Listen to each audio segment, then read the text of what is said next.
Il est 18h.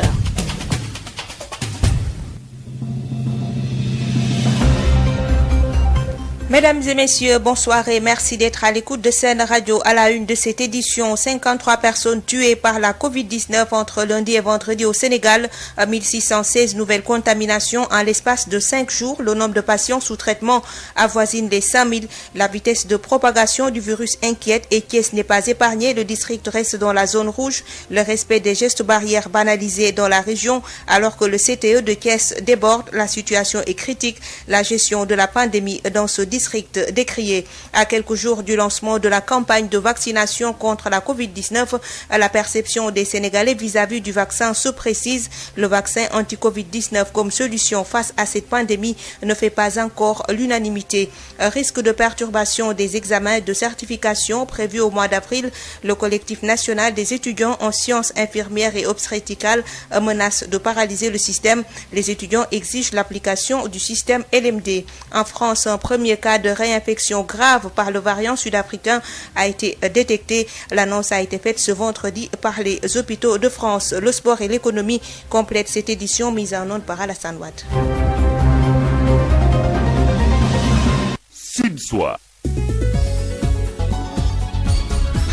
Marie-Rosalie Ndiaye. Progression de la pandémie de la Covid-19, 11 décès supplémentaires et un nouveau record de contamination, 462 cas positifs, soit un taux de 17,19%, un taux de positivité, 261 sont issus de la transmission communautaire, 4750 patients sont sous traitement et 56 cas graves en réanimation. Les détails avec le directeur de la prévention, Dr Elhadj Mamadou Ndiaye.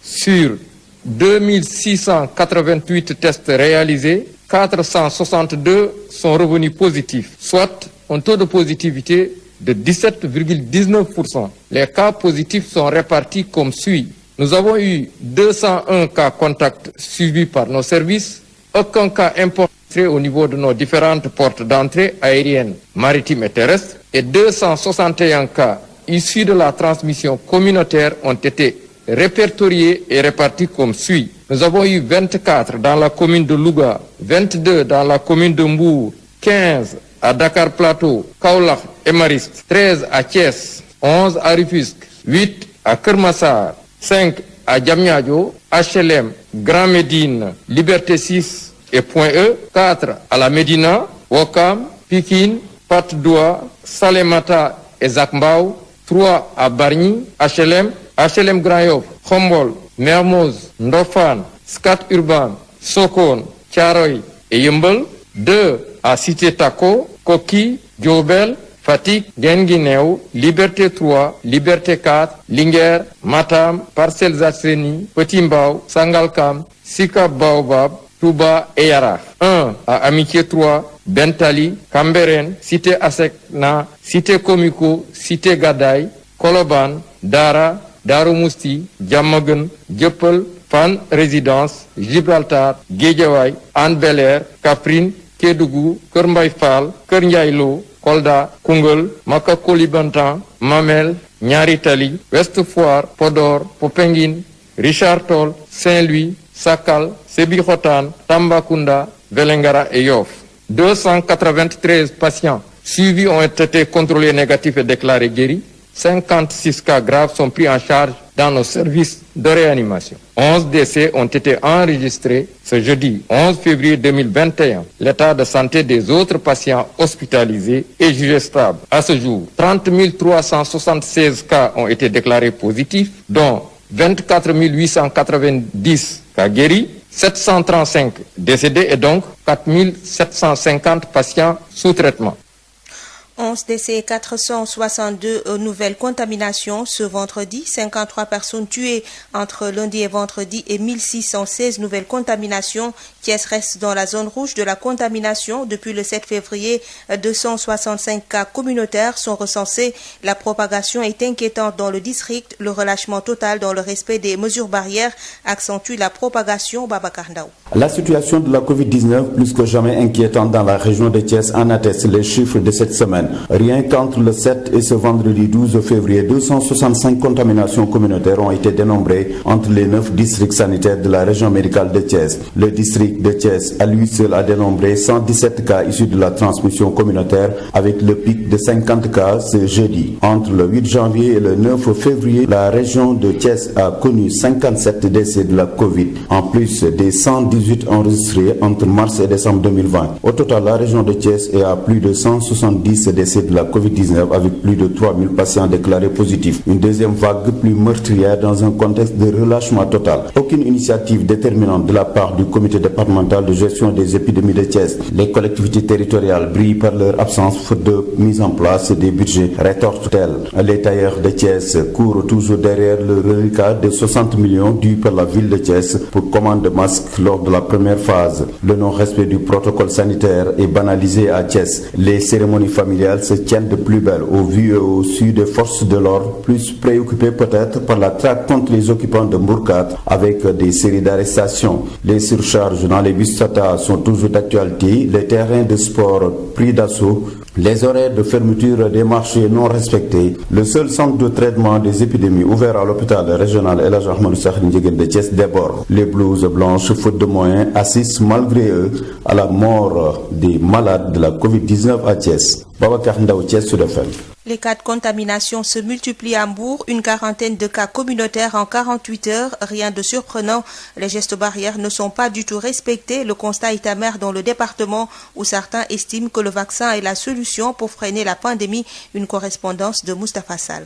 La propagation du virus est une réalité ici à Mbour et certaines populations bafouent les mesures barrières. Le constat est amer. C'est un peu délicat parce que Mbour, si on a dit que les deux régions, Dakar et Thiès, vont observer ce qu'on appelle l'état d'urgence, c'est à cause de ces cas qui sont à Mbour. Population Mbour, nous devions redoubler d'efforts. Nous devons respecter les mesures barrières. Nous devons porter les masques. Mais parfois, si tu pars au marché ou bien au garage, vraiment, c'est autre chose. Malheureusement, oui, parce qu'il y a l'inconscience. Nous sommes tous inconscients, il faut le dire. Des fois, même dans un taxi, on entend des engueulades entre le taximan et un client parce qu'il ne veut pas mettre son masque. Il y a des gens qui font semblant de ne pas croire à cette maladie et pourtant c'est la pure vérité. Nous avons connu des personnes qui sont décédées, que ce soit dans le sport, dans la médecine, dans les familles maraboutiques. Notre devoir, c'est d'être conscient et de mettre les masques. Souleymane Ndiaye, lui, est responsable d'un centre d'accueil de talibés. Ici, le respect des gestes barrières est obligatoire. Moi, j'ai eu la chance de rencontrer le responsable Covid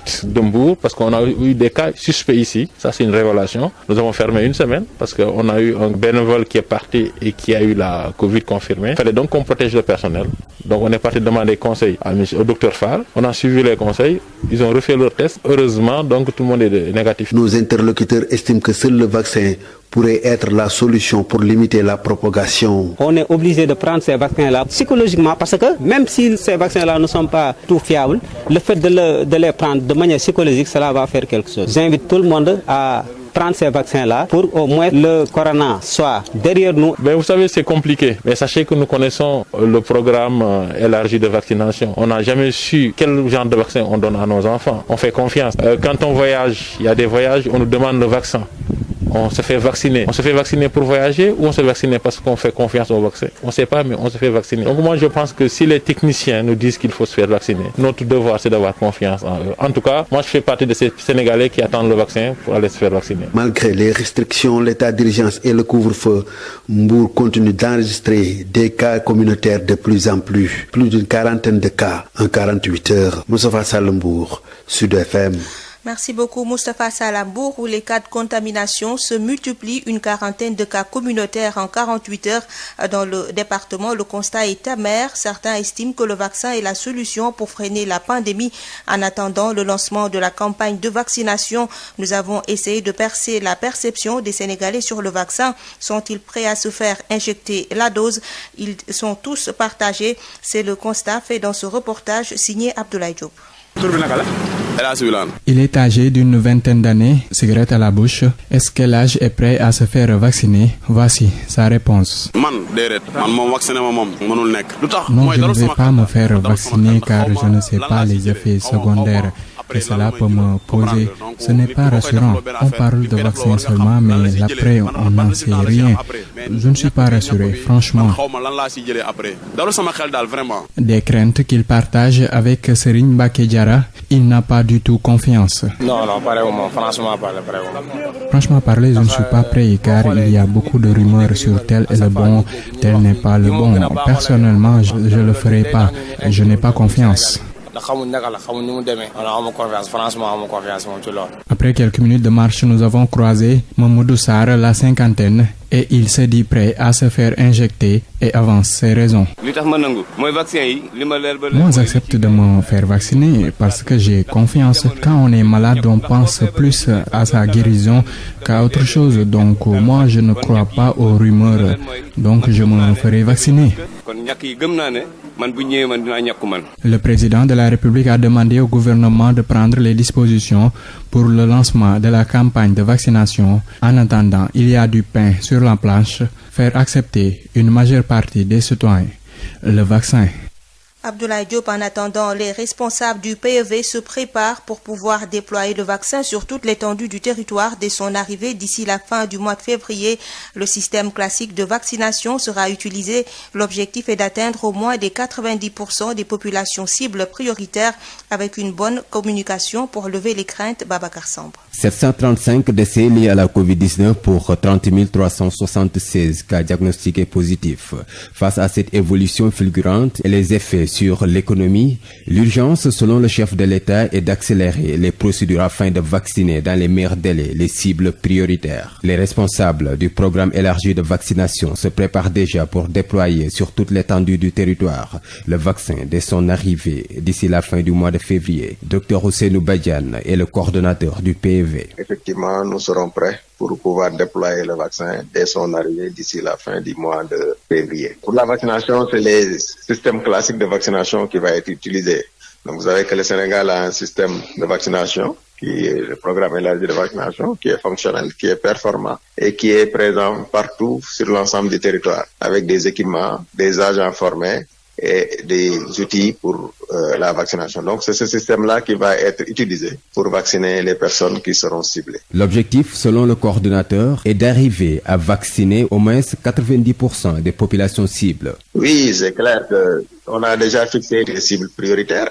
Donc, comme vous le savez, c'est les personnels de santé de première ligne, les personnes âgées avec comorbidité. Donc, nous, on s'est fixé de vacciner au moins 90% de cette cible qui a été déterminée. Mais avec une bonne stratégie de communication pour pouvoir faire face aux appréhensions et craintes des populations. Les activités de sensibilisation ont débuté là-bas avec l'implication de tous les acteurs, aussi bien les autorités administratives, les leaders d'opinion que les leaders communautaires et la communauté. Donc, je pense que pour donner le bon message. Pour rappel, le ministre de la Santé et de l'Action sociale et son homologue des Finances et du Budget avaient reçu en Conseil des ministres les instructions de prendre toutes les dispositions sanitaires, logistiques, financières et de mobilisation sociale nécessaires au lancement sur l'ensemble du territoire national des campagnes de vaccination contre la Covid-19 avant la fin du mois de février de cette année 2021 ou plus tard.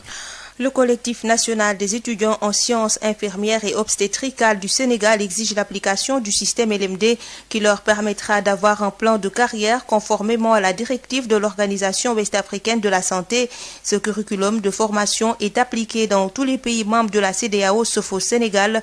Le collectif compte perturber les examens de certification prévus dans la première quinzaine du mois d'avril si aucune solution n'est trouvée. C'est ce que nous dit Cheikh Tidiane Daw, président du dit collectif, au micro de Ismaïla Marcel Koli. Le système LMD, comme dans les autres pays membres de la CEDEAO, c'est ça qui permet les étudiants en sciences infirmières obstétricales, à savoir les infirmiers et les sages-femmes, d'avoir un plan de carrière. Comme les autres corps, dans les autres corps, il est possible de faire master jusqu'à doctorat. La licence que nous avons équivaut à Bac plus 3, mais c'est pas reconnu. Maintenant, cette mobilité dans l'espace international, nous ne le savons pas. C'est-à-dire, si vous êtes infirmier ou sage-femme, vous n'avez pas la possibilité d'aller travailler en France. Ce diplôme-là ne vous permet pas d'aller travailler au Mali comme les autres pays de la CEDEAO. Le Sénégal n'a pas cette possibilité. Il a cette possibilité, mais ne l'applique pas. À cause de cela, l'INDES et les CRFS et les écoles publiques, on s'est réunis pour dire que maintenant, à ce qui, nous parlons avec le ministère de la Santé et de l'Action sociale, en particulier Abdoulaye Diouf Sarr, pour lui dire qu'on s'est réunis maintenant pour faire face à ces injustices. Maintenant, en tant qu'étudiants, nous avons dit que si l'application du LMD n'est pas faite, si l'application du LMD n'est pas appliquée, n'est pas décrétée d'ici le mois d'avril, nous allons passer à l'étape supérieure. Premièrement, les examens de certification organisés au premier quinzaine du mois d'avril, nous allons perturber les examens. En deuxième lieu, nous allons mobiliser tous les étudiants. Nous sommes au plus de 20 000 étudiants au Sénégal, dans 14 régions. Nous allons mobiliser tous les étudiants, descendre au ministère de la Santé et de l'Action sociale pour un sitting, pour dire aux étudiants les manigances que le ministère de la Santé et de l'Action sociale est en train de faire, pour le dénoncer à cause de l'intérêt personnel, à cause d'un versement de 20 000 francs que le ministère demande aux étudiants du privé, alors qu'il y a un budget prédéterminé pour les examens de certification. Nous avons alerté plusieurs fois, maintenant on en a marre. Nous avons écrit des lettres au président, nous avons écrit des lettres, les ministères concernés, ministère de la Santé et de l'Action sociale, ministère de l'Enseignement supérieur, ministère de l'Emploi et de la Formation, plus de 8 ans, une proposition de décret. On nous promet quoi? On nous promet de mettre en place un comité de suivi depuis 8 ans, une proposition de décret plus de 8 ans, ce qui est anormal. C'est paradoxal. En résumé, d'ici 2 mois, au plus tard, le mois d'avril, nous allons passer à l'étape supérieure.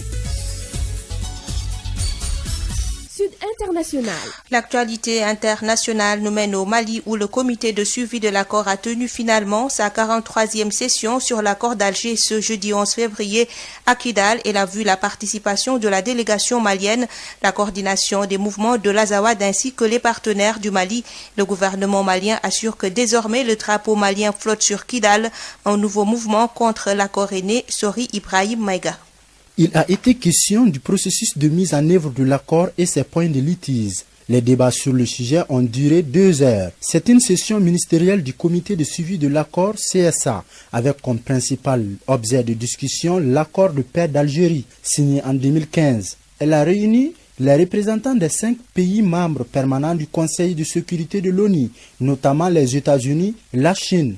Il y avait également le gouvernement malien, à l'image du ministre de la Réconciliation, Ismaël Ouagé, accompagné d'une forte délégation. Les représentants de la coordination des mouvements de l'Azawad-SEMA, l'Union européenne, l'Union africaine et la CEDEAO. D'après le ministre Ouagé, le drapeau malien flotte à nouveau sur Kidal, précisément dans les camps de l'armée malienne, de la MINUSMA et au gouvernorat de la Jaune. Il précise également que la sécurisation de la réunion a été assurée conjointement par les forces armées maliennes, la MINUSMA, la SEMA. Plusieurs fois, cette 43e session avait été prévue, mais reportée à plusieurs reprises avant de se tenir finalement hier jeudi. Il y a quelques jours, la SEMA annonçait la création d'une zone de défense dans le Gourma. Cette question n'a pas été discutée lors de cette rencontre à Kidal, affirme le ministre, et de poursuivre que dès le lendemain de la prise de cette décision par la SEMA, cette situation a été réglée. Cette 43e session du CSA se tient dans un contexte où un front de refus de l'accord d'Alger a vu le jour. Pour ses représentants, la révision de l'accord issu du processus d'Alger a été plusieurs fois demandée par le peuple malien. Pour autant, ils estiment que la version actuelle de l'accord aboutira sans doute à la dislocation de la République du Mali. Sori Ibrahim Maïga, depuis Bamako pour Sud FM. Agricole humide dégage un excédent de 109 000 tonnes. Théoriquement, les céréales produites couvrent les besoins des populations, mais la réalité est tout autre, surtout dans les régions à fort défi sécuritaire. Les Nations Unies estiment que plus de 3 millions de personnes ont besoin d'assistance humanitaire au Burkina. Le point avec notre correspondant à Ouagadougou, Mathieu Somda. La production céréalière de la campagne agricole humide est insuffisante dans 15 provinces du Burkina. Mais le bilan global de cette campagne présente un excédent de plus de 100 000 tonnes. Les explications du directeur des statistiques sectorielles du département en charge de l'agriculture, Yves Gérard Bazier. On a un excédent au Burkina Faso en termes céréaliers. Comment ça s'explique d'abord? C'est le mode de calcul, parce que ce que nous faisons, c'est de savoir les Burkinabés ont besoin de combien de tonnes de céréales pour en tout cas s'alimenter.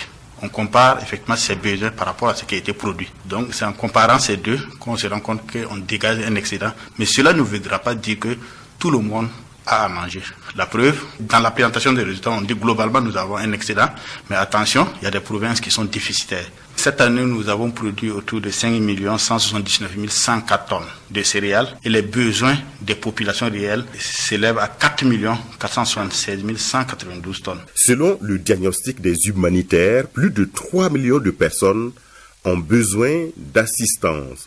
La confidence est faite par le coordonnateur adjoint pour les secours d'urgence des Nations Unies, Rames Bazingam. 2021, les besoins continuent d'augmenter. 3,5 millions de personnes ont besoin d'une assistance urgente dans 6 régions prioritaires. Aujourd'hui, la crise prend de l'ampleur plus vite que la réponse. La présence humanitaire doit être encore renforcée pour faire face à la situation volatile et la détérioration de la situation ainsi que l'augmentation rapide des besoins. Les attaques terroristes et les conflits communautaires ont entraîné le déplacement forcé de plus d'1 million de personnes au Burkina. Mathieu Somda depuis Ouagadougou pour Sud FM. Terminons cette actualité internationale avec la Covid-19 en France. Un premier cas de réinfection grave par le variant sud-africain du coronavirus a été décrit par des chercheurs français selon les hôpitaux de Paris. Ce cas illustre le fait que le variant sud-africain peut être responsable d'une réinfection grave après une première infection légère avec le coronavirus classique, écrivent les chercheurs dans leur étude parue mercredi dans la revue Clinical Infectious Disease. C'est la première description d'une réinfection avec le variant sud-africain causant un Covid-19 sévère 4 mois après une première infection modérée. La page des sports football, première sortie de Teungueth FC ce samedi pour la Ligue africaine des clubs champions. Teungueth FC se déplace en Tunisie pour affronter l'Espérance de Tunis. La confiance est de mise selon le président qui fixe les ambitions de représenter dignement le Sénégal. Le coach de son côté peaufine une stratégie pour sortir des phases de poule. Moustapha Sall.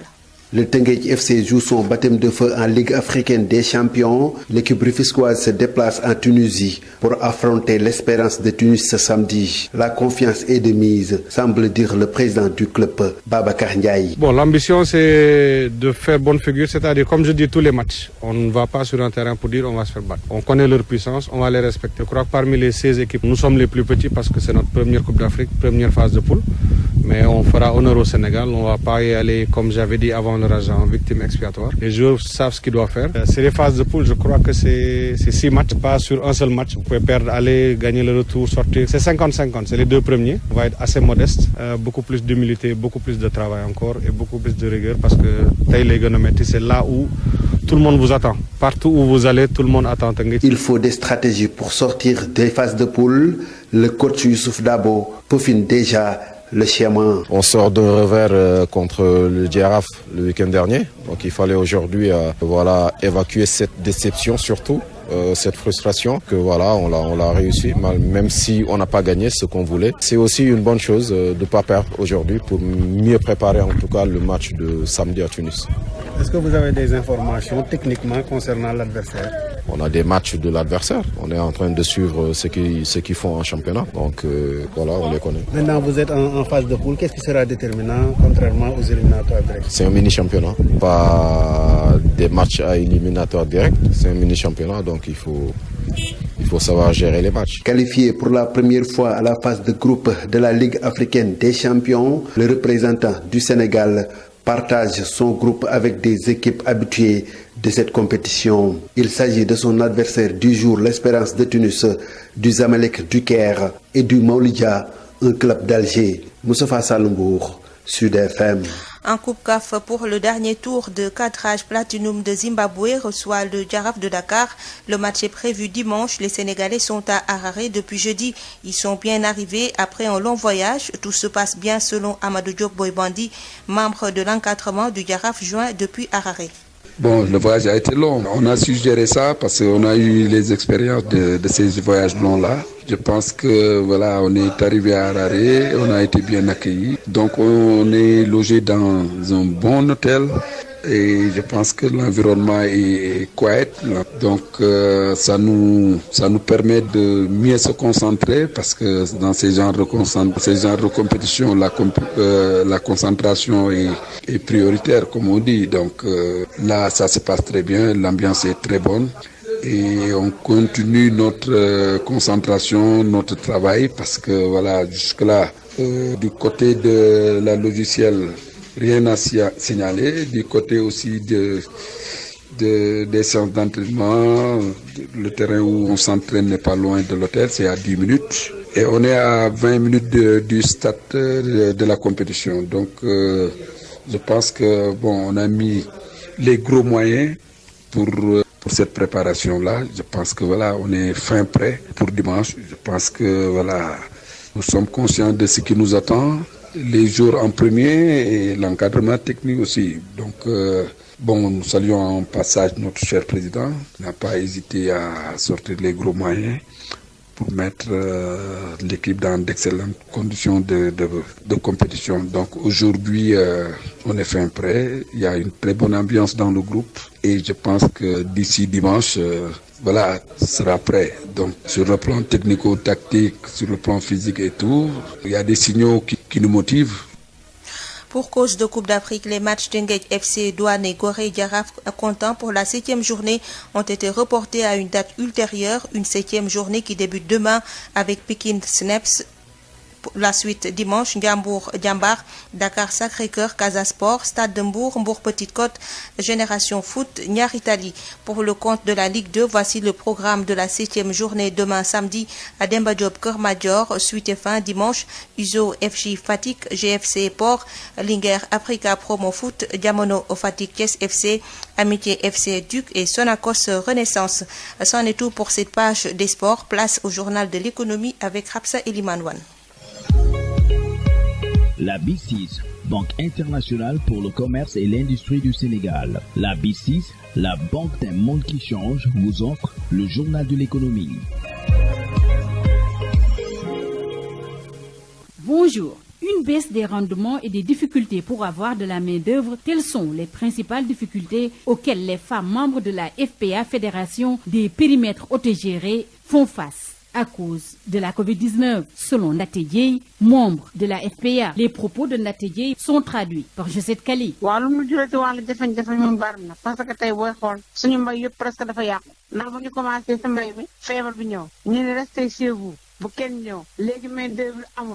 Nous sommes vraiment impactés parce qu'aujourd'hui, toutes les cultures n'ont rien rapporté.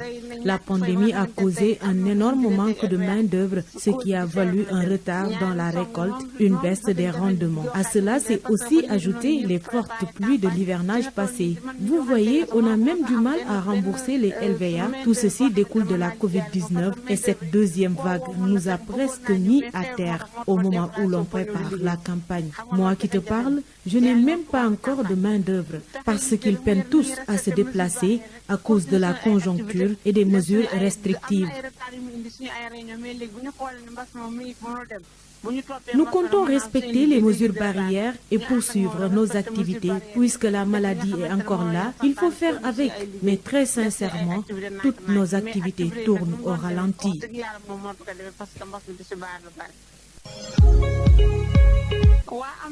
Oui, il y a des bonnes volontés qui nous viennent en aide, surtout l'État et certaines associations qui, dernièrement, ont distribué des denrées alimentaires aux familles.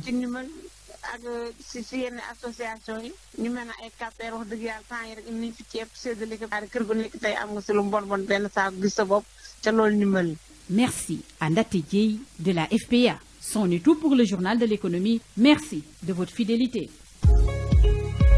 La B6, Banque internationale pour le commerce et l'industrie du Sénégal. La B6, la banque d'un monde qui change, vous a offert le journal de l'économie.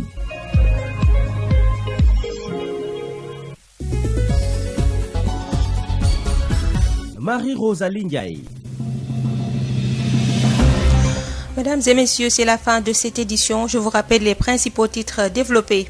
53 personnes tuées par la Covid-19 entre lundi et vendredi au Sénégal. 1616 nouvelles contaminations à l'espace de 5 jours. Le nombre de patients sous traitement avoisine les 5000.